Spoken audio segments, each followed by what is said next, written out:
À la tombée de la nuit, les ombres s'étirent, les bruits s'évanouissent. Hôpitaux et EHPAD se muent en théâtres occultes. Sous le voile de minuit, le silence règne, les ténèbres s'épaississent. Maladie et mort chantent un opéra de tumulte. Dans les hospices, dans les coulisses, de peur d'un préjudice, de peur qu'elle vous refroidisse, évitez le précipice qu'est la chambre 210.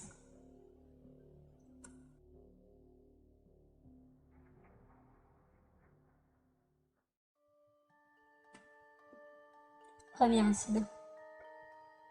210. Nombre suivant 209 et précédent 211. Masse atomique de la stat. Score maximum d'une manche de sarbacane sportive. Cette énumération ne fait que gratter la surface des attributs associés à ce nombre.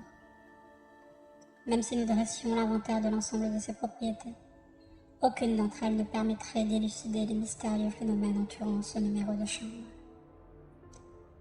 Aussi loin que nous nous aventurions pour en percer le secret, aussi profondément que nous plongions pour atteindre sa nature véritable, nous n'effleurions, à peine, que les contours de cette énigme. Pourtant, une certitude subsiste, la seule dont nous disposons, son commencement. Cette naissance fut baptisée Jerry. Patient bien connu du corps infirmier, Jerry était un homme dont la manie malsaine consistait à s'imbuire des vomissements. Pour ce faire, il s'enfonçait les doigts à l'intérieur de l'œsophage, déclenchant ainsi le réflexe vomitif. Les infirmières doutaient souvent de ces affirmations de maladie, en raison de la fréquence à laquelle Jerry avait recours à cette pratique.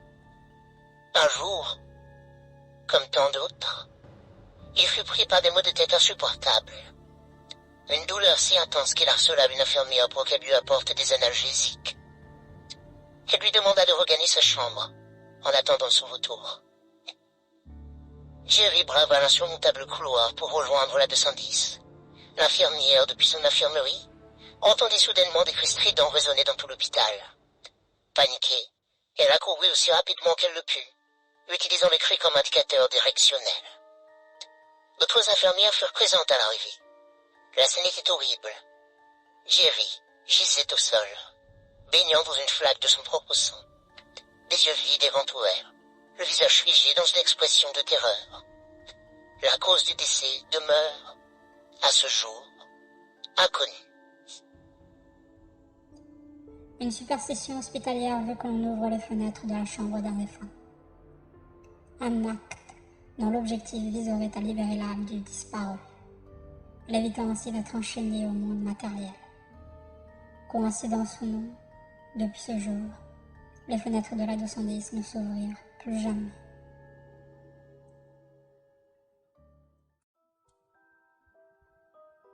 Deuxième incident. Ce deuxième incident prend place lors de la seconde visite d'un certain monsieur Rasberg.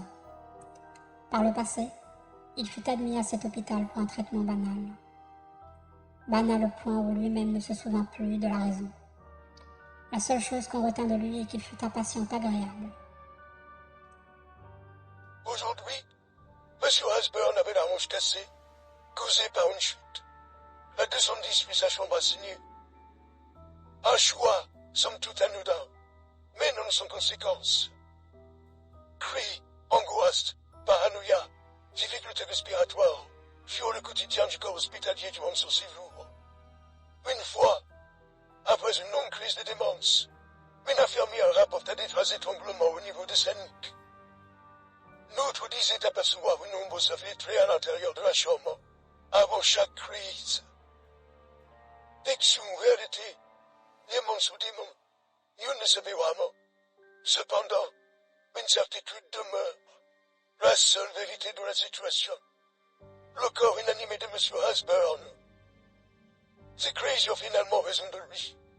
Il y aura l'une d'entre elles, une particulièrement intense, certainement la plus intense de toutes. Il cria jusqu'à en perdre la voix, et accessoirement la vie. Ces paroles résonnaient encore dans l'esprit des infirmières présentes à son décès. Ils sont là, ils viennent me chercher.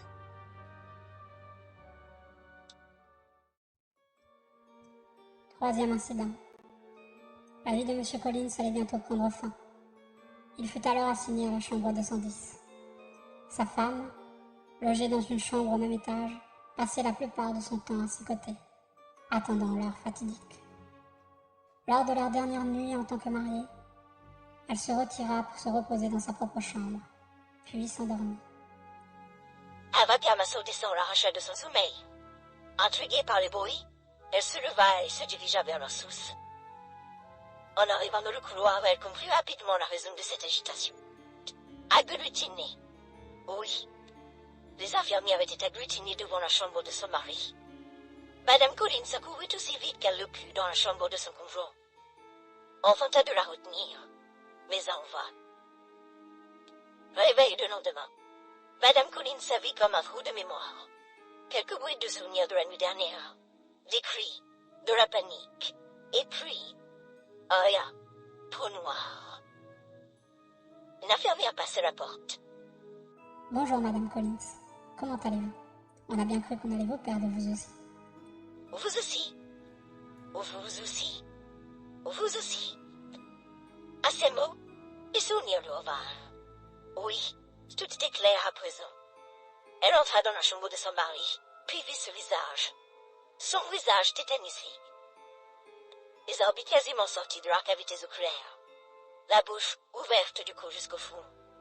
Les verres de plafonnier éparpillés sur le sol. Les rideaux intimes déchirés.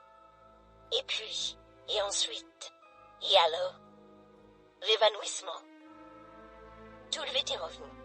Tout, absolument tout. Le vide, la tristesse, le chagrin. Mais surtout, l'effroi qu'elle eut à la vue de son regretté conjoint. Quand vous vous êtes évanoui, votre tension a chuté. On vous a donc mis sous sédatif et on vous a placé dans le lit le plus proche disponible. On vous garde ici en attendant votre rétablissement. Je vois. C'est pour ça que ça ne ressemble pas à ma chambre. Pourrais-je savoir dans quelle chambre je me trouve, s'il vous plaît? Bien sûr. Attendez 2 secondes. Je regarde le numéro de porte. Mais quelle tête en l'air je fais. J'aurais dû deviner, au vu de ce que je viens de vous dire. Vous êtes dans la chambre 210.